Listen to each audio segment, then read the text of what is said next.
Right. Karnataka high court గతంలో ఇచ్చిన తీర్పును సుప్రీంకోర్టు కొట్టేసింది. ట్రయల్ కోర్టు తీర్పును సమర్థిస్తూ సుప్రీం తీర్పిచ్చింది.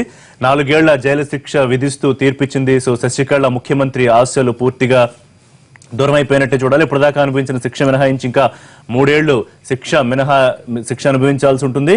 ఇక ఇళవరసి దినకరన్లను కూడా దోషులుగా సుప్రీంకోర్టు తేల్చేసింది. సుప్రీం తీర్పుకు సంబంధించి పూర్తి డీటెయిల్స్ మా ఢిల్లీ కరెస్పాండెంట్ ప్రసాద్ అప్డేట్ చేస్తారు. ప్రసాద్. ఋషి, మనం ప్రత్యేకంగా ఒక అంశాన్ని చూడాలి.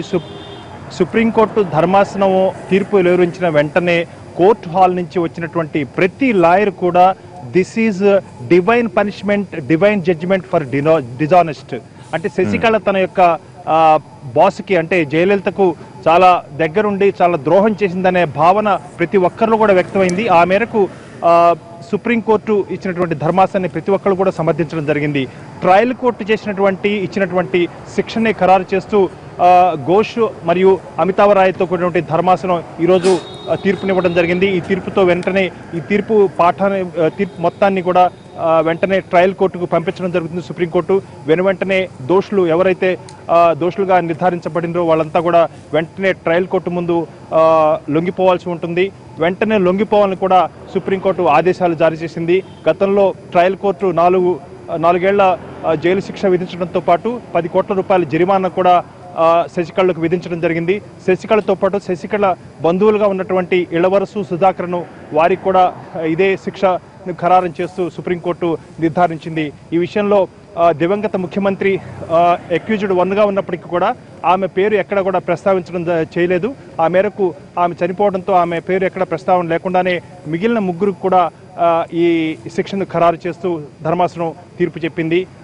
ఆ తర్వాత మామూలుగా అయితే ఏ కారణాల చేత ఈ నిర్ణయం తీసుకున్నారో చాలా సుదీర్ఘంగా తమ యొక్క తీర్పు పాఠాన్ని వివరించే అవకాశం ఉంది. అయితే రాగానే జడ్జిల యొక్క తమ యొక్క తీర్పును వెంటనే ప్రకటించడం జరిగింది.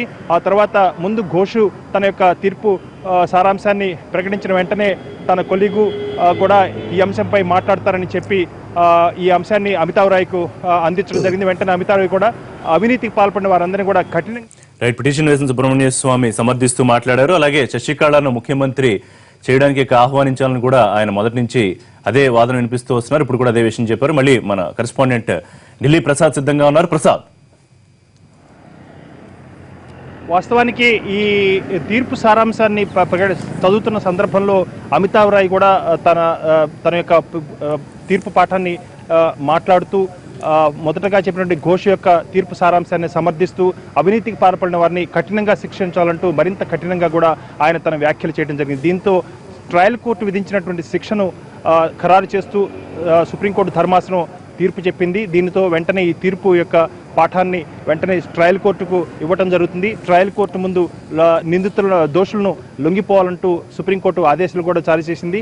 ఒకవేళ దోషులు ఒక అప్లికేషన్ కనుక పెట్టుకున్నట్లయితే, దరఖాస్తు పెట్టినట్లయితే కొంత సమయం కావాలని ఆ అంశాన్ని పరిశీలించవచ్చు, లేకపోతే తిరస్కరించవచ్చు.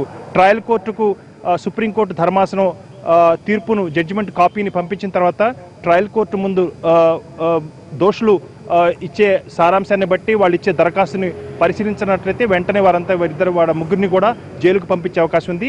ఈ తీర్పులో ఉన్నటువంటి మరొక అంశం అంటే ఇప్పటి వరకు ఏదైనా కారాగారవాసం కనుక చేసినట్లయితే దాన్ని మినహాయిస్తూ మిగిలిన శిక్షను అమలు చేయాల్సి ఉంటుంది. కాబట్టి ఆ మేరకు సుప్రీంకోర్టు కూడా తన యొక్క తీర్పులో స్పష్టం చేయడం జరిగింది. కాబట్టి 10 కోట్ల రూపాయల జరిమానా, అదేవిధంగా 4 సంవత్సరాల పాటు కారాగారవాసం శిక్ష విధిస్తూ సుప్రీంకోర్టు ఆ మేరకు నిర్ణయం తీసుకుంది. ఇక దీనిపై రిట్ పిటిషన్ కానీ లేకపోతే ఇతరత్ర ఏమి కూడా చేసుకునేందుకు అవకాశం లేదు. దీంతో శశికళ యొక్క రాజకీయ యొక్క ఆశలు అడియాసలయ్యాయని చెప్పుకోవడానికి అవకాశం ఉంది.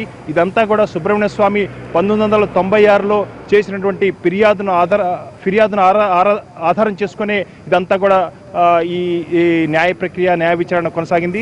దాదాపు 2 దశాబ్దాల పాటు కొనసాగినటువంటి ఈ న్యాయ విచారణ ఈరోజు తుది అంకానికి చేరుకుంది.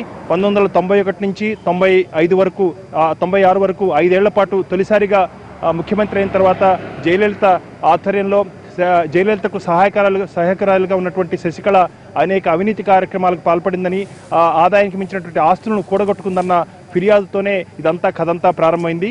ఆ తర్వాత సుదీర్ఘంగా జరిగినటువంటి ఈ న్యాయ విచారణలో, న్యాయ పోరాటంలో శశికళ ఓడిపోయిందని చెప్పుకోవడానికి అవకాశం ఉంది. ఆమె యొక్క రాజకీయ ఆశలు కూడా నీరుగారిపోయాయి. ఇకపోతే రాజకీయ అంశంగా తమిళనాడులో జరిగే పరిణామాలు మరింత ఆసక్తికరంగా మారాయి. ఇప్పటి వరకు శశికళకు మద్దతు ఇస్తున్నటువంటి ఎమ్మెల్యేలు ఎలాంటి స్టాండ్ తీసుకుంటారు, ఆ మేరకు పన్నీర్ సెల్వం క్యాంపు వైపుకు వస్తారా లేకపోతే మరొక నాయకుడిని ఎన్నుకుంటారా అన్న అంశాన్ని ఇంకా వేచి చూడాల్సి ఉంది. గతంలోనే శశికళ చూచాయిగా చెప్పింది తాను కాకపోతే పన్నీర్ సెల్వాన్ని ఖచ్చితంగా ముఖ్యమంత్రిని కానివ్వను అని శపథం చేసినట్టుగా మాట్లాడారు. కాబట్టి శశికళ ఎలాంటి వ్యూహాన్ని అనుసరిస్తారో